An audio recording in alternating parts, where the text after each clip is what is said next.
Here I have OPPO Find X5 Pro, and today I'm going to show you how to take a burst shot or the series of photos on this device.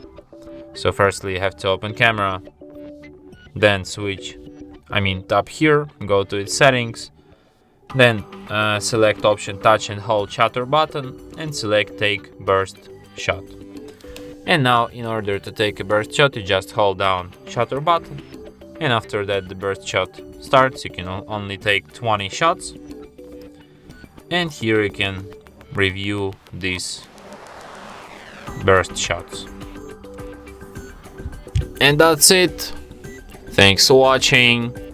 If you find this tutorial useful, don't forget to hit that like button and subscribe to our channel.